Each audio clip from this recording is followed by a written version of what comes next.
வணக்கம். நீங்கள் கேட்டுக்கொண்டிருப்பது தமிழ் வானொலி. நான் உங்கள் தோழி. இன்னைக்கு நாம பார்க்க போற கதையோட தலைப்பு சுயநலம். வாங்க கதைய ஆரம்பிக்கலாம்.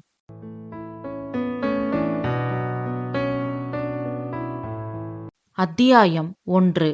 திருவல்லிக்கேணி பார்த்தசாரதி பெருமாள் கோவில்ல சாமி தரிசனத்தை முடிச்சுக்கிட்டு துளசி தீர்த்தத்தை பருகிட்டு பிரகாரம் சுத்தி வந்த போது தற்செயலா பிரசாத கடைக்கு பக்கத்துல நின்னுகிட்டு இருந்த தரகர் மணிய பார்த்தாரு சுந்தரம். மணி அப்படின்னு சுந்தரம் கூப்பிட்டதும் மணி திரும்பி பார்த்தாரு. சுந்தரனே, எப்படி இருக்கீங்க? நான் நல்லா இருக்கேன்பா. என்ன அதிசயமா இருக்கு, காலையில கோவிலுக்கெல்லாம் வந்திருக்க? அத ஏனே கேக்குறீங்க? பெருமாள் கோவில் புளியோதரை வேணும்னு வீட்ல பிள்ளைங்க ஒரே அடம். அதான் வாங்க வந்தேன். எனக்கும் பெருமாள் கோவில் புளியோதரைனா ரொம்ப பிடிக்கும். என்னதான் வீட்ல புளியோதரை பண்ணாலும் பெருமாள் கோவில் புளியோதரை டேஸ்ட் வரமாட்டேங்குதுப்பா அப்படின்னு சிரிச்சுக்கிட்டே சொன்னாரு சுந்தரம். அத சொல்லுங்கண்ணே, உங்களுக்கும் சேர்த்து பிரசாதம் வாங்கிடட்டுமா? நான் வாங்கிக்கிறேன்பா. உண்மைய சொல்லணும்னா உன்னதான் இன்னைக்கு பார்க்க வரலான்னு நினைச்சுக்கிட்டு இருந்தேன். நல்ல வேளை இப்பவே பாத்துட்டேன். அப்படியானே, என்ன விஷயம்? போன வாரம் நீ சொன்ன இடத்துக்கு போய் பொண்ணை பார்த்துட்டு வந்தோம். பொண்ணையும் பொண்ணு வீட்டுக்காரங்களையும் எங்களுக்கு ரொம்ப பிடிச்சிருந்தது. கார்த்திக்குக்கும் பொண்ண ரொம்ப பிடிச்சிருந்தது. நாங்க உடனே எங்க சம்மதத்தை பொண்ணு வீட்டுக்காரங்க கிட்ட சொல்லிட்டோம். அவங்க வீட்ல கலந்து பேசிட்டு சொல்றதா சொன்னாங்க. இன்னும் ஒரு பதிலும் இல்ல. அதான் உன்னை பார்த்து கேட்கலான்னு உங்க வீட்டுக்கு வரலாம்னு இருந்தேன் அப்படின்னு சுந்தரம் சொன்னதும் மணி அமைதியா தலை குனிஞ்சாரு. அது வரைக்கும் புன்னகை பூத்திருந்த அவரோட முகத்துல இப்போ இருள் சூழ ஆரம்பிச்சுது. என்ன மணி, எதுவும் சொல்ல மாட்ற? அந்த இடம் வேண்டானே, நாம வேற இடம் பாப்போம். ஏன் மணி? இல்லனே, வேண்டாம். நாம வேற நல்ல இடம் பார்க்கலாம். வேற நல்ல இடம் பார்க்கலாம். நான் வேண்டான்னு சொல்லல. ஆனா இந்த இடம் ஏன் வேண்டாம்னு சொல்ற? அதுக்கு காரணம் சொல்லு. சுந்தரனே, பொண்ணு வீட்டுக்காரங்களுக்கு உங்க குடும்பத்தையும் உங்க மகனையும் ரொம்ப பிடிச்சிருக்கு. பொண்ணுக்கும் உங்க பையனை ரொம்ப பிடிச்சிருக்கு. சரி, அப்புறம் ஏன் வேண்டாம்னு சொல்ற? முழுசா கேளுங்கண்ணே. சரி சொல்லு. அவங்களுக்கு உங்க மகன் மீராவும் உங்க மாப்பிள்ள அருணும் உங்களோட ஒன்னா இருக்கிறது பிடிக்கல. கல்யாணம் ஆகியும் பிறந்த வீட்லயே இருக்கிறது, வீட்டோட மாப்பிள்ள, இதெல்லாம் அவங்களுக்கு பிடிக்கல அப்படின்னு மணி சொன்னதும் சுந்தரம் அமைதியா இருந்தாரு. மணி மேலும் சொன்னாரு. உங்க பையனை உங்ககிட்ட இருந்து பிரிக்கணும், தனி குடுத்தனம் கூட்டிட்டு போகணும்னு அவங்களுக்கு எந்த எண்ணமும் இல்ல. ஆனா உங்க பொண்ணு மாப்பிள்ளையோட உங்க வீட்லயே இருக்கிறது அவங்களுக்கு பிடிக்கலனே. என் பொண்ணு மாப்பிள்ளையும் எங்க கூட இருக்கிறதால அவங்க பொண்ணுக்கோ இல்ல அவங்க குடும்பத்துக்கோ எந்த பிரச்சனையும் வராது. அவங்க பொண்ண நாங்க நல்லா பாத்துப்போம்னு நீ சொல்ல வேண்டியதானே? நான் சொல்லாம இருப்பனானே? எல்லாம் தெளிவா சொல்லிட்டேன். ஆனா அதுக்கு அப்படின்னு முழுசா சொல்லி முடிக்க முடியாம மணி தடுமாறினாரு. சொல்லு மணி, அதுக்கு அவங்க என்ன சொன்னாங்க? அப்போ நாங்களும் கல்யாணத்துக்கு அப்புறம் என் மக மாப்பிளைய எங்க கூட வச்சுக்கிட்டா அவங்களுக்கு சம்மதமானு கேக்குறாங்க அப்படின்னு மணி சொன்னதும் சுந்தரம் அதிர்ச்சியோட நிமிந்து பார்த்தாரு. அவங்க பொண்ணு மாப்பிள்ள அவங்க கூட இருக்கிறது நியாயம்னா எங்க பொண்ணு மாப்பிள்ள எங்க கூட இருக்கிறது நியாயம்தானேன்னு கேக்குறாங்க அப்படின்னு மணி சொன்னதும் சுந்தரம் மறுபடியும் மௌனமா தலை குனிஞ்சு நின்னாரு. அவரோட கைய பிடிச்சுக்கிட்டு மணி சொன்னாரு. அண்ணே, நீங்க கவலைப்படாதீங்க. நாம வேற நல்ல இடம் பார்க்கலாம். எனக்கு நம்பிக்கை இல்ல மணி. இதோட 15க்கு மேல வரன்னு பார்த்தாச்சு. எல்லாரும் இதே காரணம் தான் சொல்றாங்க. அண்ணே, உங்க கஷ்டம் எனக்கு புரியுது. நான் ஒன்னு சொன்னா நீங்க தப்பா எடுத்துக்க மாட்டீங்களே? சொல்லு மணி. உங்க பொண்ணு மாப்பிளைய கொஞ்ச நாளைக்கு வேற எங்காவது இருக்க சொல்லுங்களேன், கார்த்திக் கல்யாணம் முடியற வரைக்கும் அப்படின்னு மணி சொன்னதும் சுந்தரம் அமைதியா அவரை பார்த்தாரு. மணி மேலும் சொன்னாரு. என்ன தப்பா நினைக்காதீங்க.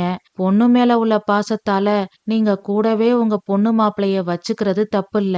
ஆனா அது உங்க மகன் கார்த்திக் வாழ்க்கைய பாதிக்குது. அதுக்காக சொல்றேன். பொண்ணு வாழ்க்கைய மட்டும் பார்த்தா போதுமா? பையன் வாழ்க்கையும் பார்க்கணும்ல. நாளைக்கு உங்களுக்கும் அன்னிக்கும் நல்லது கெட்டதெல்லாம் அவன்தானே பண்ணணும். கொஞ்சம் அவனுக்காகவும் யோசிங்கண்ணே அப்படின்னு மணி சொல்லிட்டு இருக்கும் போதே அவருக்கு போன் வந்துச்சு. ஹலோ, புளியோதரை தானே? வாங்கிட்டேன். இதோ 10 நிமிஷத்துல வந்துருவேன் அப்படின்னு சொல்லிட்டு போனை வச்சுட்டு சுந்தரத்தை பார்த்து சொன்னாரு. வீட்ல இருந்து கால் வந்துருச்சு. நான் இப்போ கிளம்பல. என்ன தேடி வராங்களோ இல்லையோ, புளியோதரைய தேடி வந்துருவாங்க. நான் கிளம்புறேனே.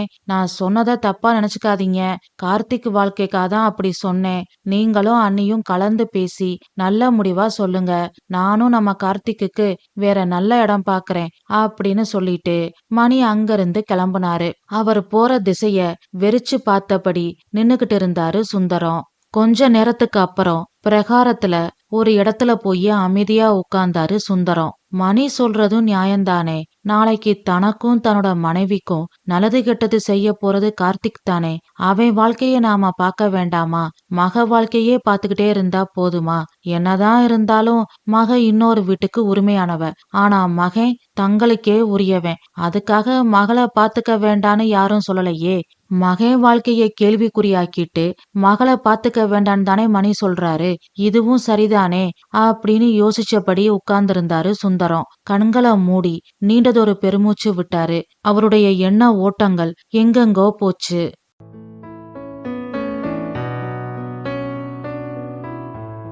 அத்தியாயம் 2. சுந்தரம் ரிட்டையர் ஆன கவர்மெண்ட் ஆபீசர். அவரோட மனைவி பேரு லட்சுமி, இல்லத்தரசி. சுந்தரம் லட்சுமி தம்பதிகளுக்கு ஒரு பையன் ஒரு பொண்ணு. பையன் பேரு கார்த்திக், பொண்ணு பேரு மீரா. மீரா தான் கடைக்குட்டி. மீரா மேல சுந்தரமும் லட்சுமியும் உயிரையே வச்சிருந்தாங்க. அதுக்கு காரணம் மீரா பிறக்கும் போது அவளுடைய உடல்நிலை ரொம்ப மோசமா இருந்தது. எப்படியாவது அவ பிழைக்கணும்னு சுந்தரமும் லட்சுமியும் வேண்டாத தெய்வம் இல்ல, டாக்டர்ஸோட உதவியாலையும் தெய்வ அனுகிரகத்தாலையும் மீரா நல்லானா. இருந்தாலும் அவளுடைய உடல்நிலை மத்த குழந்தைங்க மாதிரி இல்ல. கொஞ்சம் பலவீனமா இருந்தா. அவளால அதிக வேலைகள் செய்ய முடியாது. சீக்கிரம் டயர்ட் ஆயிடுவா. உடல்ல எதிர்ப்பு சக்தி ரொம்ப கம்மியா இருந்தது. அவளை நல்ல டாக்டர்ஸ் கிட்ட காட்டி அவளோட உடல்நிலைய கொஞ்சம் கொஞ்சமா இம்ப்ரூவ் பண்ணி கொண்டு வந்தாங்க சுந்தரமும் லட்சுமியும். அவளோட ஹெல்த்ல நல்ல முன்னேற்றம் இருந்தாலும் அவ பலவீனமானவ. அவளால தனியா எதுவும் செய்ய முடியாது. அவ பாவம் அப்படின்ற எண்ணம் சுந்தரம் லட்சுமி மனசுல ஆழமா பதிஞ்சு போச்சு. அதனால கார்த்திக்க விட மீரா மேல அதிக அக்கறை செலுத்தினாங்க. அதிக செல்லம் கொடுத்தாங்க. அத மீரா தனக்கு சாதகமா பயன்படுத்திக்கிட்டா. ஒரு வேலையும் செய்யாம சொகுசா வளர்ந்தா. நினைச்சதெல்லாம் கிடைச்சது. கிடைக்கலைனா அழுக, ஆர்ப்பாட்டம். அழுதா அவளுக்கு ஏதாவது ஆயிடுமோ அப்படின்னு பயந்தே சுந்தரமும் லட்சுமியும் அவ ஆசைப்பட்ட எல்லாத்தையும் செய்ய ஆரம்பிச்சாங்க. அப்புறம் அதுவே தொடர்கதை ஆயிடுச்சு. சுந்தரம் வேலைக்கு போற காலங்கள்ல அவரோட வருமானத்துக்கு ஏற்ப சிக்கனமா குடும்பத்தை நடத்தினா லட்சுமி. சிறுக சிறுக பணம் சேர்த்து இடம் வாங்கி சொந்தமா ஒரு அழகான வீட்டை கட்டுனாங்க. புதுமனை புகுவிழா சிறப்பா நடந்தது. வாழ்க்கை இன்பமா போயிட்டு இருந்தது. கார்த்திக் படிச்சு முடிச்சான். ஒரு தனியார் கம்பெனில வேலை கிடைச்சது. நல்ல பதவி, கை நிறைய சம்பளம். மீரா அப்போ காலேஜ் ஃபைனல் இயர் படிச்சுக்கிட்டு இருந்தா. ஒரு நாள் ராத்திரி எல்லாரும் சாப்பிட்டுக்கிட்டு இருக்கும் போது கார்த்திக் சொன்னான், அப்பா, நான் சம்பாதிக்க ஆரம்பிச்சிட்டேன். அதனால வீட்டு செலவை நான் கவனிச்சுக்கிறேன். உங்க சம்பளத்தை சேர்த்து வைங்க. மீரா கல்யாணத்துக்கு யூஸ் ஆகும் அப்படின்னு கார்த்திக் சொன்னதும் சுந்தரமும் லட்சுமியும் ஒருத்தரை ஒருத்தர் பார்த்து சிரிச்சுக்கிட்டாங்க. அப்புறம் சுந்தரம் சொன்னாரு, ரொம்ப சந்தோஷம் கார்த்திக். இத பத்தி நாங்களே உன்கிட்ட பேசணும்னு நினைச்சோம். நீயே பேசிட்ட. நீ சொன்னது எங்களுக்கு ஓகே தான். ஆனா ஒரு சின்ன மாற்றம். என்னப்பா? என் சம்பளம் எப்போதும் போல குடும்ப செலவுக்கு இருக்கட்டும்.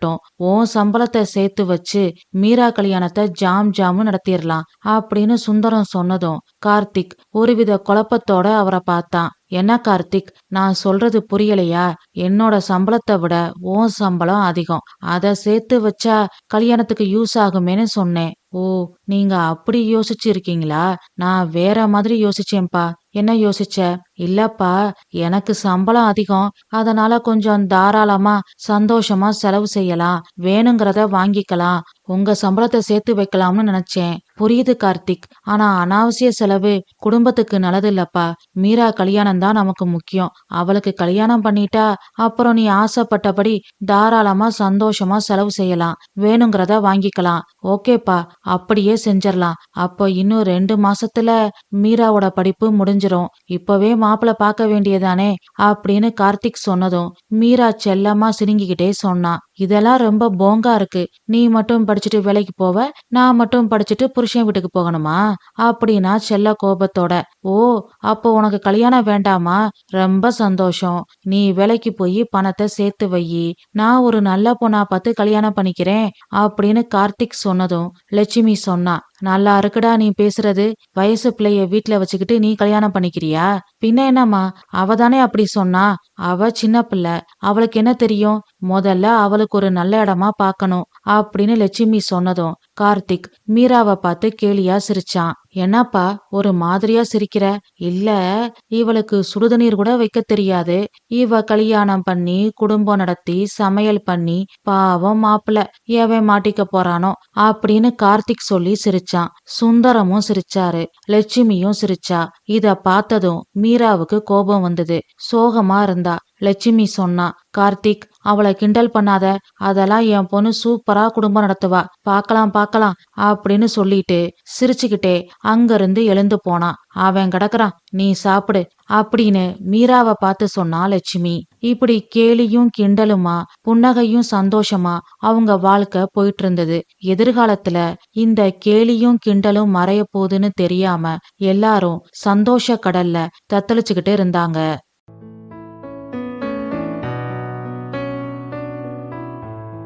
அத்தியாயம் 3. மீரா கல்லூரி படிப்ப முடிச்சா.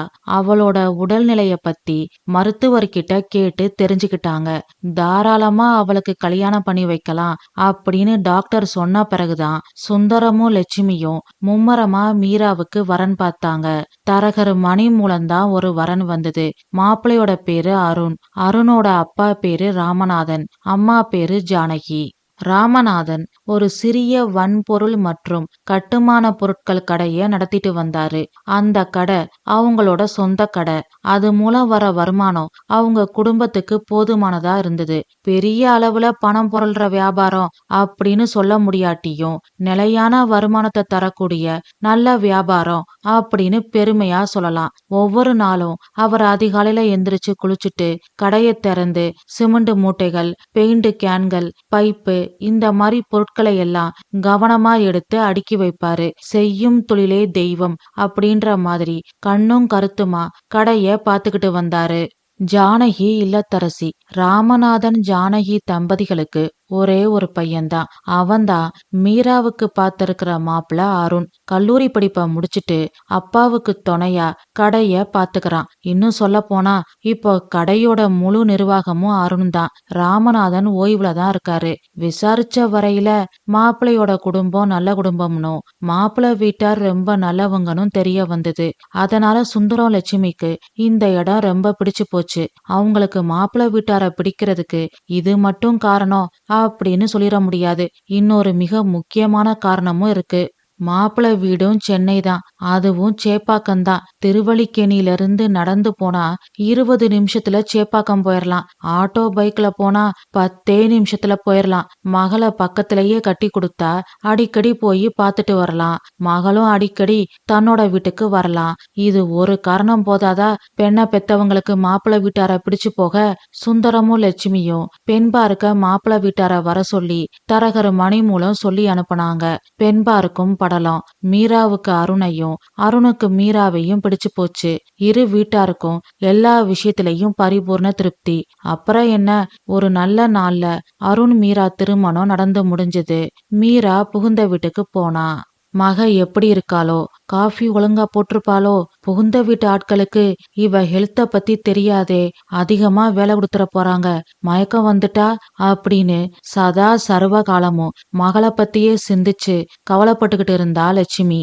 காலையில ஒரு முறை, ராத்திரியில ஒரு முறை மீரா கிட்ட இருந்து போன் வந்து அவ கூட பேசினாதான் லட்சுமிக்கு வேலையே ஓடும். மீரா உடம்பு சரியில்லாதவதான், இருந்தாலும் லட்சுமியோட பயமும் பாசமும் சில நேரங்கள்ல சுந்தரத்துக்கும் கார்த்திக்குக்கும் திகட்டுற மாதிரி இருக்கும். ஆனாலும் வெளிப்படையா சொல்லாம அவங்கவங்க வேலைய பார்த்துக்கிட்டு போயிருவாங்க. இப்படியே பல மாதங்கள் போச்சு. அங்க ராமநாதன் மாதிரி அருண் வியாபாரம் பண்ணல. அந்த ஏரியாவுல இருக்கிற பல பேரை ராமநாதன் வீட்டாருக்கு நல்லா தெரியும். அதனால அவங்க பொருளை கடனா கேட்டா அருணால மறுக்க முடியல. சரின்னு பொருளை கடனுக்கு வியாபாரம் பண்ண ஆரம்பிச்சான். ஆரம்பத்துல ஒழுங்கா கடன் திரும்பி வந்தது. நாட்கள் போக போக கடனும் வரல, பொருள் வாங்கின ஆளும் வரல. ராமநாதன் அந்த காலத்து ஆளு. இருந்தாலும் வியாபாரத்துல கவனமா இருப்பாரு. தெரிஞ்சவர்னாலும் சரி, நெருங்கிய சொந்தக்காரங்கனாலும் சரி, ஏன் படைச்ச கடவுளேனாலும் சரி, வியாபாரத்துல இம்மி அளவு கூட விட்டு கொடுக்க மாட்டாரு. வியாபாரம் வேற, நட்பு வேறன்றதுல அவர் ரொம்ப தெளிவா இருந்தாரு. கடனுக்கு இதுவரை அவர் வியாபாரமே பண்ணதில்ல. ஆனா அருணால இல்ல, நோ அப்படின்னு உறுதியா சொல்ல முடியல. அது ஏனோ தெரியல. இந்த காலத்து பிள்ளைகள்ல பெரும்பாலோர் மத்தவங்க கிட்ட நோ சொல்ல தயங்குறாங்க. நோ சொன்னா என்னவாயிரும்? அவங்க வருத்தப்படுவாங்களா? படட்டுமே, எஸ்ன்னு சொல்லி வாழ்நாள் முழுக்க நாமும் வருத்தப்பட்டு அவங்களும் வருத்தப்படுறதுக்கு இது பெஸ்ட் இல்லையா? ஆனா இது பல பேருக்கு புரியறதில்ல. அது போலதான் அருணும். நோ சொல்லாம கடனுக்கு வியாபாரம் பண்ணான். கடனுக்கு பொருள் வாங்கினான். கடன் பெருகிக்கிட்டே போச்சு. வருமானம் குறைஞ்சுகிட்டே போச்சு. இறுதியில கடன் தொல்லை அதிகமாகி கடைய மூடிட்டாங்க. வாங்கிய கடனை அடைக்க வேறு வழி இல்லாம வேலை தேடி அலைஞ்சான் அருண். வெகு நாட்கள் அலைஞ்சதன் பலனா ஃப்ரெண்டு மூலம் ஒரு கம்பெனில வேலை கிடைச்சது. அது மூலம் வர வருமானம் குடும்ப செலவுக்கே சரியா இருந்தது. கடனை அடைக்க பத்தல. இறுதியில வேற வழி இல்லாம அவங்களோட சொந்த வீட்டை வித்து கடனை அடைச்சாங்க. அருண் குற்ற உணர்ச்சியில துடிச்சான். ராமநாதன் சொன்னாரு, அருண் கவலைப்படாத, ஒரு வழியா எப்படியோ கடனை அடைச்சிட்டோம். நானும் அம்மாவும் நம்ம ஊருக்கு போகலாம்னு இருக்கோம் அப்படின்னு ராமநாதன் சொன்னதும் அருண் திடுக்கிட்டு போய் பார்த்தான். ராமநாதன் அவன் கைய பிடிச்சுக்கிட்டு சொன்னாரு, உங்க மாமா சிதம்பரத்துக்கிட்ட பேசினேன். நம்ம ஊரு கோவில்ல கணக்கு எழுத ஆள் வேணுமா, நீ வரியான்னு என்ன கேட்டான். நான் சரின்னு சொல்லிட்டேன். அதுல வர வருமானம் எனக்கும் உங்க அம்மாவுக்கும் போதும். அங்க நமக்கு சொந்த வீடு இருக்கு, வாடகை இல்ல. அதான் அப்படின்னு ராமநாதன் சொல்லி முடிக்கிறதுக்குள்ள அருண் அழுக ஆரம்பிச்சான். ஜானகியும் மீராவும் அவன் பக்கத்துல வந்து உட்கார்ந்தாங்க. அவனுக்கு ஆறுதல் சொன்னாங்க. என்ன மன்னிச்சிருங்கப்பா, எல்லாம் என்னாலதான். அதெல்லாம் ஒண்ணும் இல்ல. இது ஒரு அனுபவம், அவ்வளவுதான். உனக்கு கிடைச்சிருக்கிற வேலையில பொறுப்பா இரு. மேல மேல பதவி உயர்வு கிடைச்சு நீ நல்ல நிலைமைக்கு வரணும். அதுதான் எங்க ஆசை. கண்டிப்பாப்பா. ஆனா நீங்க எங்களை விட்டுட்டு. புரியுதுப்பா. ஆனா என்ன பண்றது? இந்த வீட்டை வாங்கினவரு நமக்கு 1 மாசம்தான் டைம் கொடுத்திருக்காரு. அதுக்குள்ள நாம காலி பண்ணணும். இங்கேயே எல்லாரும் ஒன்னா இருக்கிறதுனா பெரிய வீடா வாடகைக்கு பார்க்கணும். உன்னோட வருமானத்துல பாதி வாடகைக்கே போயிரும். அப்புறம் குடும்பத்தை எப்படி நடத்துறது? அதான் யோசிச்சு நாங்க இந்த முடிவுக்கு வந்தோம். நாங்க ஊருக்கு போயிட்டா நீங்க சின்னதா ஒரு வீடு வாடகைக்கு பார்த்து குடி போயிடலாம். அப்புறம் உனக்கு சம்பள உயர்வு வந்ததும் பெரிய வீட்டை வாடகைக்கு பாருங்க, நாங்களும் வந்து இருக்கோம் அப்படின்னு கண்கள் கலங்க சொன்னாரு ராமநாதன். அருண் கண்கள்ல வடிஞ்ச கண்ணீரை ஜானகி தன்னோட முந்தானையால தொடச்சு விட்டா. கொஞ்ச நேரம் அமைதிக்கு பிறகு எல்லாரும் எந்திரிச்சு சாப்பிட்டுட்டு படுத்துட்டாங்க. அருண் தூக்கம் வராம தவிச்சுக்கிட்டு இருந்தான். மீரா கேட்டா, என்னங்க ஆச்சு? அப்பா அம்மா ஊருக்கு கிளம்புறாங்க, நாமளும் அவங்க கூட ஊருக்கு போயிட்டா என்ன அப்படின்னு அருண் கேட்டதும் மீராவுக்கு தூக்கி வாரி போட்டுருச்சு. இங்கேயே இருந்தா அப்பா அம்மாவை அடிக்கடி போய் பார்த்துட்டு வரலாம். ஊருக்கு போயிட்டா அவளால கற்பனை கூட பண்ணி பார்க்க முடியல. என்னங்க சொல்றீங்க அப்படின்னு பதட்டமா கேட்டா. ஆமா மீரா, நாம இங்க இருந்தா நமக்குன்னு ஒரு வீடு வாடகைக்கு பார்க்கணும். என் சம்பளத்துல வாடகை கொடுத்துட்டு வீட்டு செலவை சமாளிச்சு இதெல்லாம் நடக்கிற கதையா? இதுவே நாமளும் எங்க அப்பா அம்மா கூட ஊருக்கு போயிட்டா வாடகை பிரச்சனை இல்ல. ஊர்லயே ஏதாவது வேலை பார்த்துக்கிட்டு அப்பா அம்மா கூட இருந்துடலாமான்னு யோசிக்கிறேன் அப்படின்னு அருண் சொன்னதும் மீராவுக்கு திகைப்பா இருந்தது. புரியாம பேசாதீங்க. நாம ஏன் ஊருக்கு போய் கஷ்டப்படணும்? நீங்க படிச்ச படிப்புக்கு ஊர்ல என்ன வேலை கிடைக்கும்? இப்ப கிடைச்ச வேலையே உங்க அறிவுக்கும் திறமைக்கும் கம்மிதான். ஒரு நல்ல வேலை கிடைக்கிற வரைக்கும் தான் இந்த வேலையும். உங்க படிப்புக்கும் தகுதிக்கும் ஏத்த வேலை கிடைச்ச மறுநொடி இந்த வேலையை ரிசைன் பண்ணிட்டு அந்த வேலையில உங்களை சேர சொல்லலாம்னு நான் இருக்கேன். நீங்க என்னடானா? நீ சொல்றது சரிதான். ஆனா வீடு வாடகைக்கு பார்க்கணும், வாடகையில இருந்து குடும்ப செலவு வர எல்லாத்தையும் கவனிக்கணும். அவ்வளவுதானே, நாம எங்க அம்மா வீட்டுக்கு போவோம், கொஞ்ச நாள் அங்கேயே இருப்போம். உங்களுக்கு வேற ஒரு நல்ல வேலை கிடைக்கிற வரைக்கும், இல்ல சம்பள உயர்வு கிடைக்கிற வரைக்கும் அங்கேயே இருப்போம். வாடகை செலவு இல்ல, வீட்டு செலவை எங்க அப்பாவும் அண்ணனும் பாத்துப்பாங்க. நமக்கு ₹1 கூட செலவு இல்ல. உங்க சம்பள பணத்தை சேர்த்து வைப்போம். அப்புறம் ஒரு நல்ல வீடா பார்த்து குடி போவோம். இல்ல மறுபடியும் சொந்த பிசினஸ ஸ்டார்ட் பண்ணுவோம் அப்படின்னு மீரா சொல்ல சொல்ல அருணோட உள்ளம் மாற ஆரம்பிச்சது. மீரா சொல்ற மாதிரி செஞ்சா நல்லா இருக்குமேன்னு அவனுக்கு தோண ஆரம்பிச்சது. மீரா, அருண் 2 பேரும் சுயமா நின்னு முன்னேறி பெத்தவங்கள காப்பாத்த நினைக்கல. பெத்தவங்க துணையோட முன்னேற நினைச்சாங்க. அதுல மீரா ஒருபடி முன்னேறி பெத்தவங்களோட பாதுகாப்புல கடைசி வரைக்கும் இருந்து தன்னோட வாழ்க்கை தரத்தை உயர்த்திக்க நினைச்சா. கரப்பார் கரைச்சா கல்லும் கரையும். மீரா பேச பேச அருண் மனம் மாறினா, சம்மதம் சொன்னான். அதுக்கு அடுத்த வாரத்துல ராமநாதனும் ஜானகியும் சொந்த ஊருக்கு கிளம்புனாங்க. அதுக்கு மறுநாள் மீராவும் அருணும் சுந்தரம் வீட்டுக்கு வந்து சேர்ந்தாங்க. மீரா, அருண் சுந்தரம் வீட்டுக்கு வந்து 3 வருஷத்துக்கு மேல ஆயிடுச்சு. மீராவுக்கு ஒரு பெண் குழந்தை பிறந்துருச்சு. அருணுக்கும் பதவி உயர்வு, சம்பள உயர்வு எல்லாம் வந்துருச்சு. ஆனா அன்னையில இருந்து இன்னைக்கு வரைக்கும் அவங்க இங்கேதான் இருக்காங்க. வேற வீடு பார்த்து போகவே இல்ல.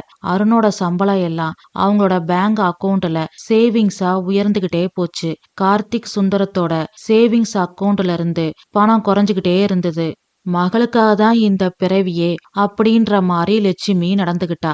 மக மாப்பிளைய பத்தி யாரும் எதுவும் தப்பா சொல்லிடக்கூடாது. சொல்லிட்டா அவ்வளவுதான். லட்சுமிக்கு பயந்தே கார்த்திக்கும் சுந்தரமும் அமைதியா இருந்தாங்க. லட்சுமியோட கண்மூடித்தனமான பாசத்தையும் சுந்தரம் கார்த்திக்கோட அமைதியையும் மீரா தனக்கு சாதகமா பயன்படுத்திக்கிட்டா. ஆரம்பத்துல சங்கோஜமா இருந்தாலும் போக போக அருணுக்கும் மாமனார் வீட்டோட மாப்பிள்ளையா இருக்கிறது பழகி போச்சு. சேவிங்ஸ் அக்கவுண்ட்ல பணம் உயர இந்த வீட்டை விட்டு எங்கேயும் போக கூடாதுன்னு உறுதியான முடிவுக்கு அருண் வந்துட்டான். அப்பப்ப ராமநாதனும் ஜானகியும் வந்து போவாங்க. அவங்களும் வேற வீடு பார்த்து போங்கன்னு ஜாடமாடையா சொல்லிட்டாங்க. ஆனா மீராவும் அருணும் அவங்க பேச்ச கண்டுக்கவே இல்ல.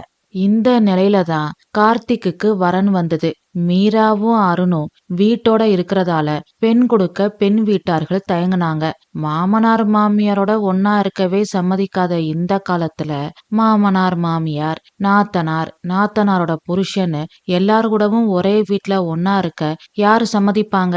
அதனால பல வரன்கள் தட்டி போச்சு. மீரா குடும்பம் இங்க இருக்கிறதா இதுக்கு காரணம்னு தெரிஞ்சாலும் மீராவை யாரும் எதுவும் சொல்லல. அவளுக்கும் எந்த ஒரு குற்ற உணர்ச்சியும் இல்ல. இப்படியே போனா கார்த்திக்கோட வாழ்க்கை என்ன ஆகுறது?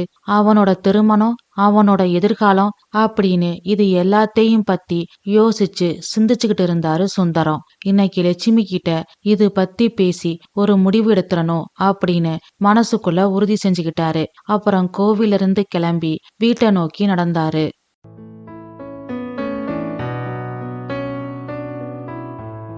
அத்தியாயம் 4. பார்த்தசாரதி பெருமாள் கோவிலிருந்து வீட்டுக்கு வந்தாரு சுந்தரம். அருணும் கார்த்திக்கும் வேலைக்கு போயிருந்தாங்க. மீரா கூட பேசிக்கிட்டே சமையல் அறையில பாத்திரம் கழுவிக்கிட்டு இருந்தா லட்சுமி. சாயந்தரம் தன்னோட 3 வயசு பெண் குழந்தைய கூட்டிக்கிட்டு பார்க்குக்கு போறது மீராவோட வழக்கம். அப்போ லட்சுமி கிட்ட பேசலான்னு முடிவெடுத்து சுந்தரம் தற்சமயம் அமைதியா இருந்தாரு. அன்னைக்கு சாயந்தரம் வழக்கம் போல மீரா தன்னோட பொண்ணை கூட்டிக்கிட்டு பக்கத்துல இருக்கிற பார்க்குக்கு போனா. சுந்தரம் லட்சுமி கிட்ட பேச ஆரம்பிச்சாரு. காலையில கோவில்ல நம்ம தரகர் மணிய பார்த்தேன். அப்படியா, என்ன சொன்னாரு அப்படின்னு லட்சுமி கேட்டதும் மணி சொன்ன எல்லாத்தையும் ஒண்ணு விடாம சொன்னாரு சுந்தரம். எல்லாத்தையும் கேட்டுக்கிட்டு அமைதியா இருந்துட்டு லட்சுமி எந்திரிச்சா. என்ன ஒன்னும் சொல்லாம போற, உங்களுக்கு காஃபி போட போறேன் அப்படின்னு சொன்ன லட்சுமிய குழப்பத்தோட பார்த்தாரு சுந்தரம். நான் எவ்வளவு பெரிய முக்கியமான விஷயத்த சொல்லிட்டு இருக்கேன், நீ கொஞ்சம் கூட கவலைப்படாம காஃபி போட போறேன்னு சொல்ற அப்படின்னு கேட்டவருக்கு பதில் கூட சொல்லாம லட்சுமி சமையல் அறைக்குள்ள போனா. பின்னாலேயே சுந்தரமும் போனாரு. லட்சுமி, மணி என்ன சொல்ல வராருன்னு உனக்கு புரியுதா? நல்லா புரியுது. நம்ம மகளை வீட்டை விட்டு அனுப்ப சொல்றாரு. நீ என்ன நினைக்கிற இத பத்தி? இதுல நினைக்க என்ன இருக்கு? என் மக எங்கேயும் போக மாட்டா. அப்போ நம்ம கார்த்திக்கோட கல்யாணம் நடக்கும். எப்படி? இதோட 15 இடம் பார்த்தாச்சு. மீராவும் அவ புருஷனும் இங்க இருக்கிறதாலதான் கார்த்திக் கல்யாணம் தள்ளிக்கிட்டே போகுது. மாப்பிள்ளை வீட்டோட இருந்தா யாருதான் பொண்ணை கொடுக்க சம்மதிப்பாங்க? இது என்னங்க அநியாயமா இருக்கு? நம்ம மகளும் மாப்பிள்ளையும் நம்ம கூட இருக்கிறதால அவங்களுக்கு என்ன பிரச்சனை? அவங்க பொண்ணு வாழ போறது நம்ம பையன் கூட. நம்ம பொண்ணும் மாப்பிள்ளையும் நாம எப்படி பாத்துக்கிறோமோ அதே மாதிரி மகனையும் மருமகளையும் நாம பாத்துக்க போறோம். ஆனா இத பொண்ணு வீட்டுக்காரங்க நம்ப மாட்டேங்கிறாங்களே, அதுக்கு நாம என்னங்க பண்ண முடியும்? நம்பிக்கை தான் வாழ்க்கை. நாம நல்லா பார்த்துப்போன்னு தான் சொல்ல முடியும். எப்படி நிரூபிக்க முடியும்? அவங்க பொண்ணு இங்க வந்து வாழ்ந்து பார்த்தாதானே தெரியும் நாம சொல்றது உண்மையா பொய்யான்னு. சரி, இப்போ நான் கேக்குற கேள்விக்கு நீ பதில் சொல்லு. என்ன? இப்போ நம்ம மாப்பிள்ள அருணுக்கு ஒரு அக்காவோ தங்கச்சியோ இருந்து கல்யாணம் ஆகி புருஷன் கூட அவங்க வீட்டுல இருந்திருந்தா நம்ம மீராவை அருணுக்கு கட்டி வச்சிருப்போமா அப்படின்னு சுந்தரம் கேட்டதும் லட்சுமி அமைதியானா. அவளால பதில் எதுவும் சொல்ல முடியல.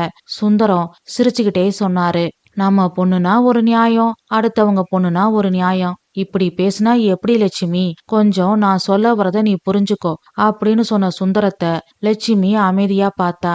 கார்த்திக்கு கல்யாணம் ஆகுற வரைக்கும் மீராவும் அருணும் தனி கொடுத்தன இருக்கட்டும், கல்யாணத்துக்கு அப்புறம் பார்க்கலாம். முடியாதுங்க லட்சுமி, கொஞ்சம் நிதானமா நான் சொல்றத யோசி. நல்லா யோசிச்சுட்டேன். நம்ம மாப்பிளைய நம்பி நம்ம பொண்ண கல்யாணம் பண்ணி அனுப்பணும். கடைசியில வியாபாரம் பண்ண தெரியாம பண்ணி நம்ம பொண்ண தெருவுல நிறுத்திட்டாரு. இங்க வந்த பிறகுதான் நம்ம பொண்ணு சந்தோஷமா நிம்மதியா இருக்கா. அதை கெடுக்க என்னால முடியாது. அது மட்டும் இல்ல, சின்ன வயசுல இருந்தே அவ பலவீனமானவ. இப்ப குழந்தை வேற பெத்தெடுத்திருக்கா. குழந்தையும் வச்சுக்கிட்டு அவளால எப்படி வீட்டு வேலை செய்ய முடியும்? கடைசியில ஒண்ணு கிடக்க ஒண்ணு ஆச்சுன்னா யாருங்க பொறுப்பு? லட்சுமி, நீ மீராவை பத்தி மட்டும் யோசிக்கிற, கார்த்திக்க பத்தி யோசிக்கவே மாட்ற. அவனுக்கு ஒரு கல்யாணம் ஆக வேண்டாமா? அவன் எதிர்காலம் நல்லா இருக்க வேண்டாமா? அவனுக்கு ஒரு குழந்தை பிறந்து நமக்கு ஒரு வாரிசு வர வேண்டாமா? அவனுக்கு கல்யாணம் ஆகணும் தான் நானும் ஆசைப்படுறேன். ஆனா பொண்ணு அமைய மாட்டேங்குதே, நான் என்ன பண்றது? மீரா இந்த வீட்டை விட்டு போனா அவனுக்கு பொண்ணு அமையும். அப்படி அவனுக்கு கல்யாணம் நடக்க வேண்டிய அவசியமே இல்ல. லட்சுமி, நிஜமா தான் சொல்றேன். கல்யாணத்துக்கு முன்னாடியே என் பொண்ணையும் அவ குடும்பத்தையும் சுமையா நினைக்கிறவ நாளைக்கு நம்ம காலத்துக்கு அப்புறம் என் பொண்ணையும் அவ குடும்பத்தையும் என்ன பாடுபடுத்துவா? அப்படி ஒருத்தி இந்த வீட்டுக்கு மருமகளா வரவே வேண்டாம். அப்போ மீராவும் அருணும் இங்கதான் இருப்பாங்க. இதை எந்த பொண்ணு ஏத்துக்கிறாளோ அவதான் கார்த்திக் பொண்டாட்டி. அப்படித்தானே? ஆமா. அப்படி யாரும் ஏத்துக்கலைன்னா கார்த்திக்கு கல்யாணமே ஆக வேண்டாம். ஆமா லட்சுமி, 2 பிள்ளைகளையும் நாம தான் பெத்தோம். நான் இல்லைன்னு சொல்லல. ஆனா என்னால என் மக கஷ்டப்படுறத தாங்கிக்க முடியாது. சின்ன வயசுல இருந்து அது பட்டப்பாடு உங்களுக்கே தெரியும். அத பிழைக்க வச்சு வளர்த்து ஆளாக்க நாம பட்டப்பாடெல்லாம் உங்களுக்கு மறந்து போச்சா அப்படின்னு சொல்லி லட்சுமி அழுக ஆரம்பிச்சா. சுந்தரம் நிதானமா அவளோட கைய பிடிச்சுக்கிட்டு சொன்னாரு, நான் மறக்கல. இருந்தாலும் கார்த்திக்கும் நம்ம பையன் தானே, அவனுக்கு ஒரு நல்லது நடக்க வேண்டாமா? அவனுக்கு நல்லது நடக்கணும்னு விதி இருந்தா கண்டிப்பா நடக்கும். அதுக்காக என் பொண்ண நான் எங்கேயும் அனுப்ப மாட்டேன் அப்படின்னு உறுதியா சொல்லிட்டு காஃபி போடுற வேலையில மும்மரமானா லட்சுமி. சுந்தரம் அமைதியா ஹாலுக்கு வந்தாரு. அங்க ஷோல்டர் பேக்கோட, முகத்துல அதிர்ச்சியோட, கண்கள்ல கண்ணீரோட நின்னுகிட்டு இருந்த கார்த்திக்க பார்த்து சுந்தரம் திடுக்கிட்டு போனாரு. முதல் முறையா தன்னோட வீட்ல தனிமைய உணர்ந்தான் கார்த்திக். சொந்த வீட்லயே அகதி மாதிரி ஃபீல் பண்ணான். பேச வார்த்தைகள் வராம அவன் இதழ்கள் துடிச்சுது, கண்கள் கண்ணீரை சிந்துச்சு. அமைதியா உள்ள போனான். யாரு கூடவும் எதுவும் பேசல. ராத்திரியெல்லாம் தூக்கம் வராம தவிச்சான். அப்படின்னா அம்மாவுக்கு மீராதான் முக்கியம். எனக்கு கல்யாணமே ஆகலைனாலும் பரவாயில்ல, மீராவும் அவ புருஷனும் இங்கதான் இருக்கணும். இது என்ன நியாயம்? மீரா இடத்துல நான் இருந்து என் இடத்துல மீரா இருந்திருந்தா மீராவுக்கு கல்யாணம் ஆகணும்னு என்ன வீட்டை விட்டு அனுப்பியிருப்பாங்க.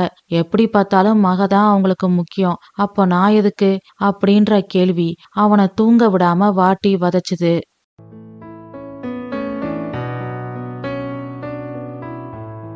அத்தியாயம் 5. மறுநாள் ஞாயிற்றுக்கிழமை. எல்லாரும் வீட்ல இருந்தாங்க. கார்த்திக் யாரு கூடவும் பேசல. மீராவோட குழந்தை மாமான்னு கூப்பிட்டுக்கிட்டே அவன் ரூம்குள்ள போச்சு. அந்த குழந்தைய கொஞ்ச நேரம் இமைக்காம அப்படியே பாத்துக்கிட்டு இருந்தான். பெரியவங்க பண்ற தப்புக்கு அந்த குழந்தை என்ன செய்யும் அப்படின்ற எண்ணம் வந்ததும் அதை தூக்கி வச்சு கொஞ்சனா. அப்போ வெளியில சுந்தரத்தோட குரல் கணீர்னு ஒலிச்சுது. அம்மாடி மீரா, மாப்பிள, உங்க 2 பேர்கிட்டயும் நான் கொஞ்சம் பேசணும். ஏங்க, கொஞ்சம் சும்மா இருக்கீங்களா? ஞாயிற்றுக்கிழமை தான் மாப்பிள்ளையே வீட்ல இருக்காரு. இப்ப போய் அப்படின்னு சொல்லி சுந்தரத்தை பேச விடாம தடுத்தா லட்சுமி. பரவாயில்ல அத்தை, மாமா சொல்லட்டும், நீங்க சொல்லுங்க மாமா அப்படின்னு அருண் சொன்னதும் சுந்தரம் பேச ஆரம்பிச்சாரு. தரகர் மணி சொன்ன எல்லாத்தையும் ஒண்ணு விடாம சொன்னாரு. எல்லாத்தையும் கேட்டுட்டு மீரா சொன்னா, இது என்ன அநியாயமா இருக்கு? இந்த வீட்டு மருமகளை நானும் என் புருஷனும் என்ன பண்ணிருவோமா? அப்படி இல்ல மீரா, நாளைக்கு உன் பொண்ணுக்கு கல்யாணம் பண்ணும்போது மாப்பிள்ளையோட அக்காவோ தங்கச்சியோ வீட்டோட இருந்தா நீ உன் பொண்ண கட்டி குடுப்பியா அப்படின்னு சுந்தரம் கேட்டதும் மீரா அமைதியா அம்மாவை பார்த்தா. அவ கண்கள்ல கண்ணீர் ததும்பி நின்னுச்சு. மக அழுதா பெத்தவ உளம் தாங்குமா? இங்க பாருங்க, இப்ப ஏன் தேவையில்லாதெல்லாம் பேசி அவளை அழுக வைக்கிறீங்க? நம்ம மகன் கல்யாணம் தேவையில்லாததா? புரியாம பேசாதீங்க. நான் நேத்தே சொல்லிட்டேன், என் மக மாப்பிளைய ஏத்துக்கிட்டு எவ வராளோ அவதான் இந்த வீட்டுக்கு மருமகன்னு. அப்புறம் என்ன? அந்த மாதிரி பொண்ணுக்கு நாம எங்க போறது அப்படின்னு சுந்தரம் சொன்னதும் அருண் சொன்னான், அந்த கவலை உங்களுக்கு வேண்டாம் மாமா. எங்களை ஏத்துக்கிற மாதிரி ஒரு நல்ல பொண்ண நான் நம்ம கார்த்திக்கு பாக்குறேன், கவலையே படாதீங்க அப்படின்னு அருண் சொன்னதும் சுந்தரம் அதிர்ச்சி அடைஞ்சாரு. அப்படின்னா இந்த வீட்டை விட்டு போற எண்ணமே இவங்களுக்கு இல்ல அப்படின்ற உண்மைய முதல் முறையா அப்பட்டமா புரிஞ்சுகிட்டாரு சுந்தரம். இத கேட்டு அறைக்குள்ள இருந்த கார்த்திக்கும் திடுக்கிட்டு போனான். மீரா சொன்னா, அப்புறம் என்னப்பா, அதான் அவரு பொண்ணு பாக்குறேன்னு சொல்லிட்டாருல, கவலைய விடுங்க, அவரு பாத்துப்பாரு. ஒருவேளை உங்களை ஏத்துக்கிற பொண்ணு கிடைக்கலைனா உங்க அண்ணனோட நிலைமை? நீங்க ஏன்பா நெகட்டிவா திங்க் பண்றீங்க? அண்ணனுக்கு இப்ப என்ன வயசாயிடுச்சு? ஏன் அண்ணன் கல்யாணத்துக்கு அவசரப்படுறீங்க? எங்களை ஏத்துக்கிட்டு நம்ம கூட அட்ஜஸ்ட் பண்ணி போற பொண்ணா தேடி பிடிச்சு அண்ணனுக்கு கல்யாணம் பண்ணி வைப்போம். அப்போ உங்க அண்ணனோட விருப்பு வெறுப்பு முக்கியம் இல்ல. இப்படி கேட்டா எப்படிப்பா? நாம எல்லாரும் ஒன்னா இருக்கணும்னு தானே நான் இப்படி சொல்றேன். அதுக்கு வர பொண்ணு சம்மதிக்கணுமே. அப்ப என்னதான் பண்ண சொல்றீங்க? கார்த்திக்கு கல்யாணம் ஆகுற வரைக்கும் நீயும் மாப்பிள்ளையும் தனி குடித்தனம் போயிருங்க அப்படின்னு சுந்தரம் சொன்னதும் மீரா அழுக ஆரம்பிச்சா. லட்சுமி பதறி துடிச்சு போனா. ஏங்க இப்படி பண்றீங்க? எவ்வளோ ஒருத்திக்காக நம்ம பிள்ளைய அழுக வைக்கிறீங்க? எவ்வளோ ஒருத்திக்காக இல்ல, நம்ம மகனுக்காக. இப்ப என்ன, உங்க மகனுக்கு கல்யாணம் ஆகணும், அவ்வளவுதானே? நானும் என் மக வீடும் இங்க இருந்து போயிடுறோம். நீங்க நல்லா உங்க மகனுக்கு கல்யாணம் பண்ணி வச்சு வர மருமகளை சீராட்டி பாராட்டுங்க. என்ன லட்சுமி இப்படியெல்லாம் பேசுற? உங்க மகனா? அவன் நம்ம மகன், அவ நம்ம மருமக.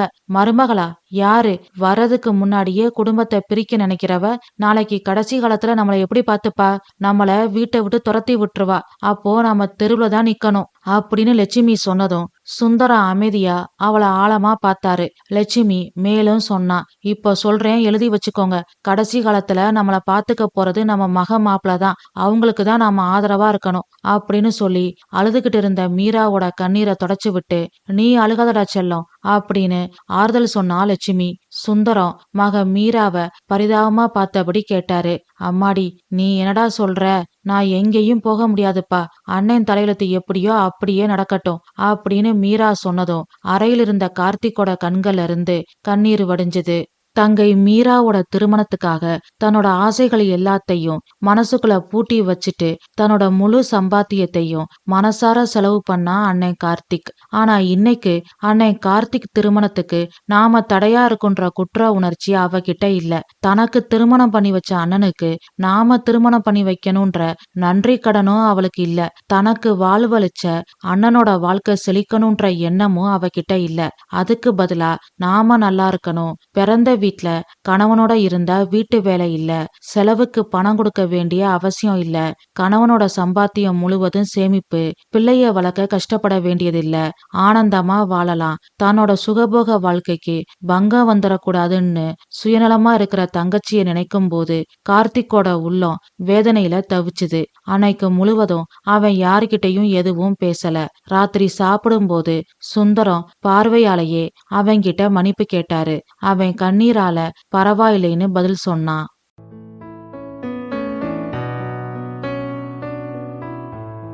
அத்தியாயம் 6.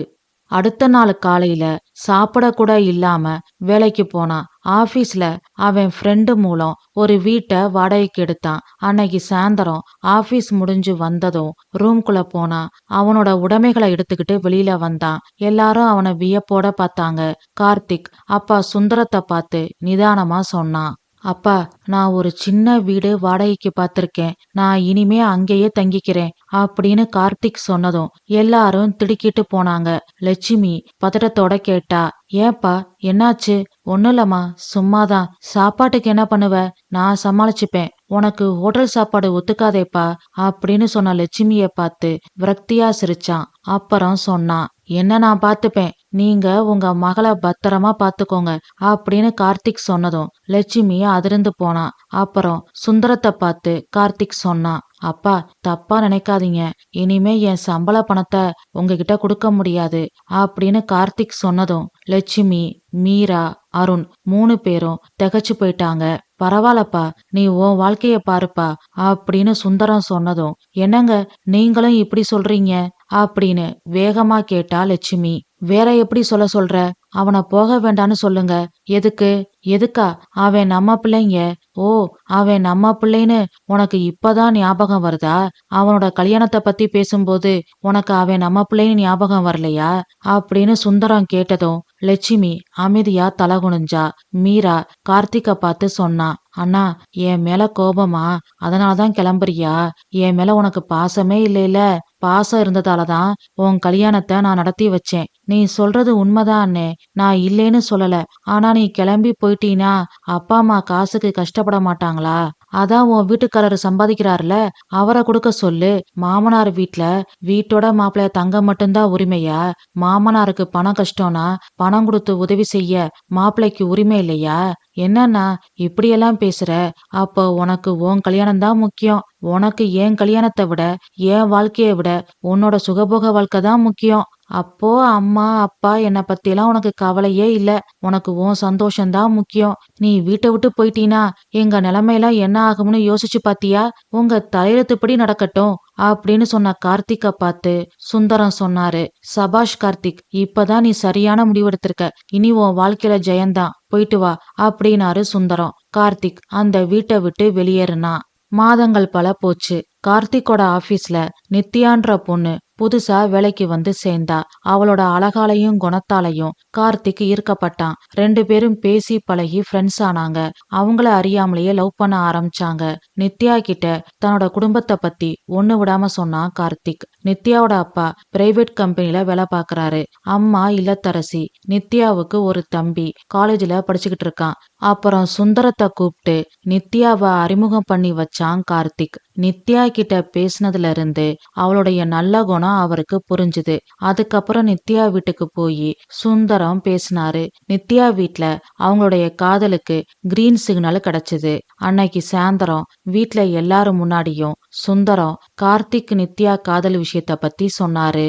ஓ, இதுக்குத்தான் அண்ணன் சீன் போட்டு வீட்டை விட்டு போற மாதிரி நடிச்சானா அப்படின்னு மீரா கேட்டதும் சுந்தரத்தோட கண்கள்ல கோபக்கனல் வீசுச்சு. மீரா, என் மகன் உன்ன மாதிரி இல்ல. தன்னோட சந்தோஷத்துக்காக கூட பிறந்தோட வாழ்க்கை எப்படி போனாலும் போகட்டும் நினைக்கிற சுயநலவாதி இல்ல என் மகன். அவனை பத்தி பேச இங்க யாருக்கும் தகுதியும் இல்ல, உரிமையும் இல்ல. அவனுக்கு கல்யாணம் ஆக போகுதுன்னு உங்களுக்கு இன்ஃபர்மேஷன் தான் சொல்றேனே தவிர பெர்மிஷன் கேட்கல. உங்களுக்கு விருப்பம் இருந்தா கல்யாணத்துக்கு வாங்க, இல்லையா உங்க வேலைய பாருங்க. இன்னும் சொல்ல போனா நீங்க வராம இருக்கிறதா ரொம்ப நல்லது. என் மகன் வாழ்க்கை நல்லா இருக்கும் அப்படின்னு சொன்ன சுந்தரத்தை பார்த்து அருண் கேட்டான், என்ன மாமா இப்படியெல்லாம் பேசுறீங்க? நம்ம கார்த்திக் கல்யாணம் நாம சிறப்பா பண்ணிரலாம். ரொம்ப சந்தோஷமாப்ல.